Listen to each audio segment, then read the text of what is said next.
From the Newstalk ZB newsroom, this is News Fix. In this update, the government is attempting to crack down on disorderly behaviour and homelessness by giving police more powers to disperse people from public places. An officer can now ask someone to leave a specified area for up to 24 hours or move a reasonable distance from the area. They could be fined up to $2,000 or spend 3 months in jail if they refuse.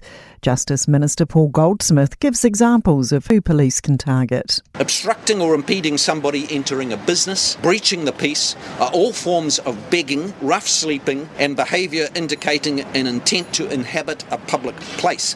Confusion around the world following Donald Trump's tariffs announcement. The US president's confirmed he'll lift global tariffs to 15%, up from the 10% rate he announced yesterday. He's lashed out at a Supreme Court ruling which found his sweeping trade measures last April were illegal. UK international trade expert Sam Lowe says small and businesses which export to the US will be scratching their heads. You don't necessarily know what the tariff rate is going to be on Tuesday when this measure is brought into place because, we have a trade agreement. Is Trump going to honour that trade agreement? There are reports of serious injuries after a two-vehicle crash on State Highway 1 near Marlborough's Redwood Pass just before 11. Police say the road's closed and the serious crash unit's been advised. Hopes changes to fishing policy in the Hauraki Gulf could improve life for wildlife. National has pledged to ban commercial fishing in the Hauraki Gulf's protected areas if elected. When it set up the areas last year, it allowed fishing in 2 of them after negotiations with its coalition partners. Protect Our Gulf Chair Sharon Brown says there are signs that the Gulf is already under strain. And it's really home to a huge variety of wildlife that doesn't exist in other parts of New Zealand or the world. That's news.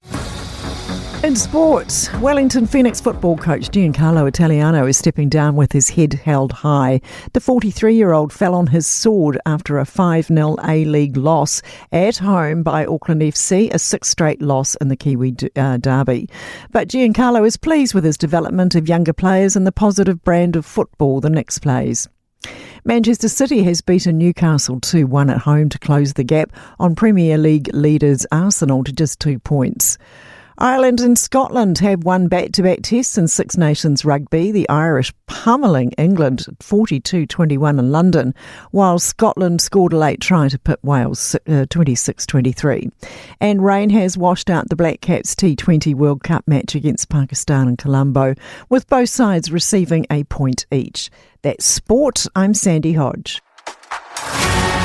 For more news, listen to Newstalk ZB on the free iHeart app.